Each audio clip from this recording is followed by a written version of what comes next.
les centres des pieds de Messina, Kinshasa. Vous assistez à la deuxième édition du concert Badassan du 31 décembre 2013 de l'église de Jésus-Christ des Saints du dernier jour.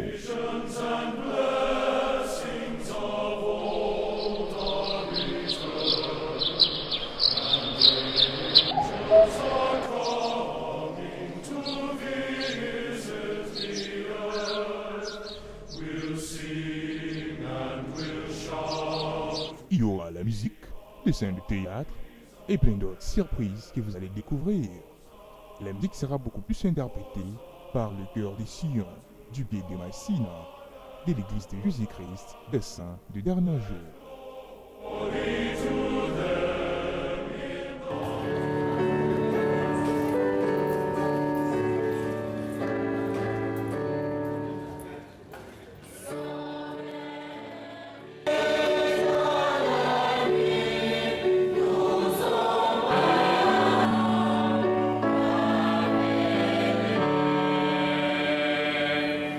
Demandons que votre Esprit Saint puisse nous assister, afin que tout ce que nous pouvons partager aujourd'hui, ça puisse nous édifier. Nous te demandons de nous protéger, d'épargner de nous tous les risques possibles qui peuvent nous arriver. Et nous te demandons d'être avec nous du début et à la fin au nom sacré de notre Rédempteur Jésus-Christ. Amen. Aujourd'hui, c'est notre réveillon. Il y a deux parties. Il y a la première partie qui sera présentée par notre frère Pythagore Mantou. Donc les détails, il essaie. Et la deuxième partie, c'est la scénette. Et la présentation, ce sera par le frère Cham. On va s'éclater comme à l'église.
Chantons tous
biso bakamboka napesi ngai kokolonga na yo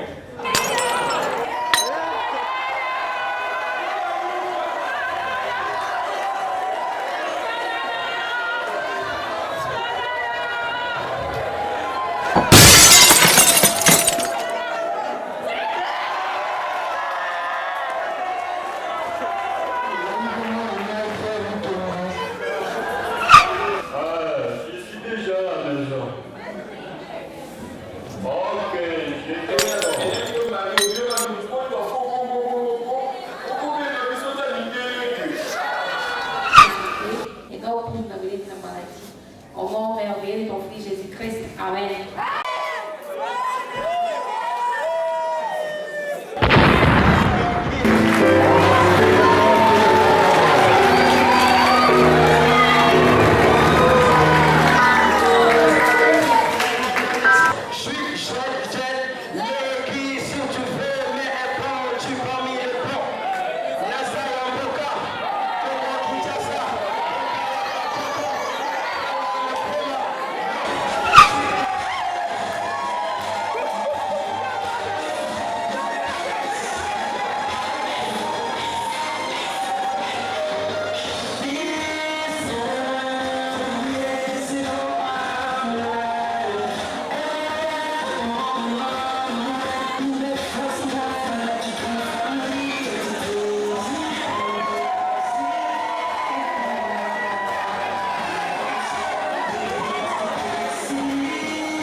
Ça s'est bien passé et c'est une grande joie d'avoir ce genre d'activité à la paroisse. Ça sera mieux pour nous, pour que nos petites soeurs qui vont venir apprennent aussi ce chemin à grande sœur. Vraiment, ça s'est bien passé, c'est intact. Cette activité s'est réussie pour nous. Ouais, tu as aussi. J'ai vraiment aimé ça, hein, parce que les Kéli, les autres bassins, un peu musique, vraiment, la CPM, surtout la CPM, vraiment la chorale est passée trop bien. Et puis mes gros bisous vraiment à mon frère Junior et puis frère, c'est l'autre frère Pythagore, vraiment, encadre bien le groupe, vraiment, j'ai aimé. Je trouve que c'était très bien organisé, du fait qu'il y a eu, ce qui est essentiel, c'est la partie spirituelle, avec les enseignements, les principes qu'on a épinglés pour que les jeunes adultes puissent appliquer dans leur vie. C'est là vraiment ma fait. L'activité s'est bien déroulée. On a assisté aux différentes pièces théâtrales. On a essayé un peu de nous interpeller. On a respecté la loi de la chasteté. On a aussi vraiment une activité très inspirante et en tant que membre de l'église, il est très important d'avoir de telles activités. Aujourd'hui c'est le 31. Très émerveillé par la manière dont les jeunes ont presté. Sincèrement, personnellement, je ne m'attendais pas à une telle prestation. C'est très agréable de passer un bon moment ensemble avec les jeunes. C'était vraiment quelque chose de formidable. Par rapport à cette activité, je crois que nous avions réalisé des performances. Cela veut dire que la jeunesse s'est retrouvée à travers cette activité de réveillon. Donc nous encourageons la jeunesse de pouvoir toujours assister dans de pareilles occasions parce que ça les fortifie et qu'ils puissent rester en Christ. Parce que c'est une activité de jeunes adultes et telle que nous avions dit, nous avions défini, et ça leur permet de pouvoir trouver l'occasion de pouvoir lier des amitiés entre eux, de trouver des conjoints ou des conjointes. C'est ce que nous avions dit au début. Et pour cette nouvelle année, quel conseil que vous pouvez nous donner en tant que dirigeant? En tant que dirigeant, ce que nous voulons donner à la jeunesse, d'abord de respecter les commandements. C'est ce qui est prioritaire. De suivre, de lire les principes de l'évangile. Donc ils doivent fournir beaucoup d'efforts, de rester dans la ligne droite Une très bonne activité pour nos jeunes adultes, je crois qu'ils ont apprécié. Ce qui était important pour nous, c'est les aider à se retrouver et puis à passer ce moment agréable dans un lieu sain. Et je crois que nous avons atteint cet objectif, ce qui est le plus important. En tant qu'un président, quel est votre conseil par rapport à cette année nouvelle, année des jeunes? Nous souhaitons simplement que nos jeunes puissent être les meilleurs du monde et qu'ils puissent continuer à progresser spirituellement et temporellement. Rester obéissants et recevoir les bénédictions de l'évangile dans leur vie. Et pourquoi pas se marier, un jour aller au temple, célébrer un mariage et vivre éternellement en tant que famille. Nous sommes en train d'élever, laissez-moi vous le dire, la meilleure génération de cette époque et nous sommes fiers d'eux. Qu'est-ce qu'on doit faire pour faire toutes ces choses que vous venez de dire? C'est faire de l'Église un centre d'intérêt, leur vie, le meilleur endroit où ils doivent être, où ils doivent continuer à apprendre et à progresser. En fait, pour nous, ce qui est important pour nos jeunes, c'est s'assurer qu'ils continuent à apprendre des principes corrects et les appliquent dans leur vie pour continuer à être des lumières pour cette génération qui connaît, c'est vrai, beaucoup de difficultés sur le plan moral à cause de la dépravation des mœurs et tout ça. Mais nous continuerons à enseigner les principes corrects et nous savons que nos jeunes vont se distinguer à cause, non pas simplement de ce qu'ils apprennent, mais à cause de ce qu'ils sont et ce qu'ils vont devenir demain. Parce que nous savons que c'est le futur de l'Église et même de la société. Parce que le monde sera demain tel que nous élevons cette génération. Et pour nous, nous sommes confiants. Nous savons qu'ils apprennent des principes qui sont corrects et ils vont se gouverner dans leur vie. Merci. Ok, merci Président. Ok, bonne fête à vous. Merci. Okay. Bonne fête à vous et meilleurs vœux pour 2014.